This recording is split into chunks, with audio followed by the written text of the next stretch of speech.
ఇప్పుడు చల్లని నీళ్ళు ఎవరు తీసుకోవచ్చు, చల్లని నీరు సాధ్యమైనంత వరకు ఎవరు తీసుకోవచ్చు అని అంటే అథ్లెట్స్, ఏదైతే మనం అనుకున్నటువంటి క్రీడాకారులు, వేసవికాలంలో ఆడుతున్న వాళ్ళు, ఊబకాయంతో ఉన్న పిల్లలు. అసలు కొంత ఉపయోగం లేదంటే గ్యాస్ట్రోఇంటెస్టిన్ సిస్టంలో గ్యాస్ట్రోఇంటెస్టిన్ తాలూకు మొటిలిటీ పెరగడానికి కూడా ఉపయోగం ఉంటుంది ఈ చల్లనీళ్ళ. లావు ఉండే వాళ్ళు బరువు తగ్గడానికి ఒక పద్ధతి ఉంది. ఓకే.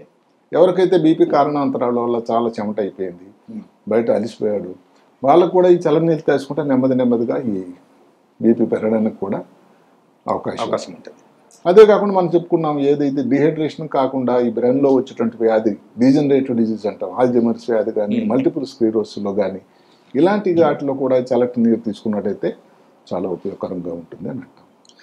ఇక్కడ ఈ చల్లని నీరు వేడి నీళ్ళ కోసం ఒక క్వశ్చన్ వస్తుంది ఆబ్వియస్లీ. ఇక్కడ బేసికల్లీ చల్లని నీరు వేడి నీరు ఏదైనా మంచిదే. ఇప్పుడు మాటకి ఈ హీట్ ఎగ్జాషన్ ఉందనుకోండి, అప్పుడు వేడి నీళ్ళు ఇవ్వకూడదు కదా, డిహైడ్రేషన్ ఆల్రెడీ ఉంది, ఇంకా వేడి నీళ్ళు ఇస్తే ఇంకేందుకు పులి మీద బొట్టలాగా ఉంటుంది. అంతేగా. అయితే వేడి నీళ్ళలో ఏమిటంటే కొన్ని లవణాలు ఏది దాంట్లో సాల్ట్ వాసన కానీ లేకపోతే కాల్షియం తాలూకు అది కానీ వేడి చేయడం వల్ల బయటకు తెలుస్తుంది. ఆ దాని నుంచి వచ్చేటువంటి ఆవిరి దాని వల్ల కూడా స్మెల్ బయటకు తెలుస్తూ ఉంటుంది.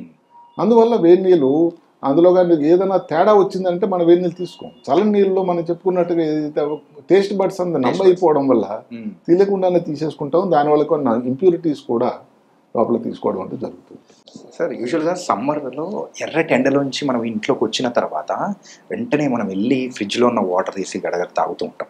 సో అలా ఇమీడియట్గా ఎండలోంచి వచ్చిన తర్వాత తాగడం వల్ల ఏమైనా ఎఫెక్ట్ ఏమన్నా ఉంటుందంటారా? అంటే అదే చెప్పాం కదా, ఇప్పుడు ఎంత మనం తీసుకున్నాం, ఎన్నిసార్లు కంటిన్యూస్గా తీసుకున్నాం, ఒక్కసారి ఒక గ్లాస్తో ఒక అరగంట ఒక గ్లాస్ తీసుకుంటే ప్రాబ్లం ఏం కాదు అక్కడ. ఓకే. ఎక్కువగానే తీసుకునేటట్టయితే సడన్గా ప్రాబ్లం రావడానికి ఆస్కారం ఉంది కూడా. ఏదైనా కానీ ఇప్పుడు మాటకి వ్యాగస్ నెర్వ్ స్టిమ్యులేట్ అయింది అనుకోండి, దానివల్ల ఇబ్బంది ఉంది కదా. ఏదైనా అతి సర్వత్రా హేతు, అది కాకుండా ఏదో మామూలు మా మోతాదులో కానీ తీసుకున్నట్టయితే దానివల్ల అప్పటికి ఫ్రెష్గా ఉంటుంది. కానీ ఇందాక చెప్పినట్టుగా ఏంటంటే మరి దానిలో ఉన్నటువంటి ఇంప్యూరిటీస్ అవన్నీ క్వాలిటీ ఆఫ్ ది వాటర్ కానీ మనం ఆలోచించాల్సిన అవసరం అయితే ఉంటుంది. సమ్మర్లో చల్లనీళ్ళు ఎంత టెంపరేచర్ వరకు తీసుకుంటే బెస్ట్ అంటారు సార్?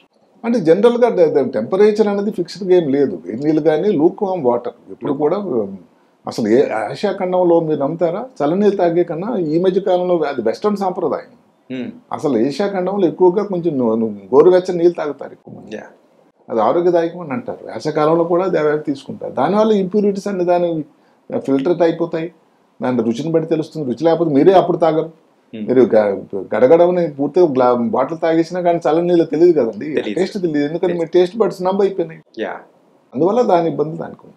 మెయిన్గా అయితే ఈ చల్లనీళ్ళ గురించి అయితే ఉన్న చిన్న డౌట్లు అనేది కూడా ఉన్నాయి ఈ సమ్మర్లో, దాని గురించి కూడా చాలా చక్కగా వివరించారు sir. Thank you so much sir. Right.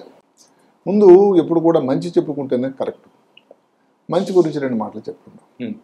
నిజానికి ఏమిటంటే బ్రెయిన్ మీద ఎలాంటి ఎఫెక్ట్ ఉంటుందంటే, ఈ చల్లనీరు తాగితే అడ్రినలిన్ అని ఒక ద్రావకం తయారవుతుంది. మామూలుగా బ్రెయిన్లో ఉంటుంది అది శరీరం. ఓకే. ఆ అడ్రినలిన్ అన్నది ద్రావకం తయారవ్వడం వల్ల దానివల్ల ఏమవుతుందంటే మనిషి అలర్ట్ అయిపోతాడు, యాక్టివ్ అయిపోతాడు, ఎనర్జీ అవుతాడు.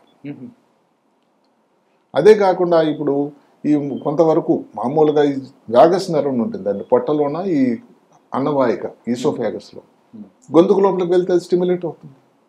దానివలన స్టిమ్యులేట్ అవ్వడం వల్ల వ్యక్తి డల్నెస్, స్ట్రెస్, యాంగ్జైటీ తగ్గిపోతాయి. ఓకే.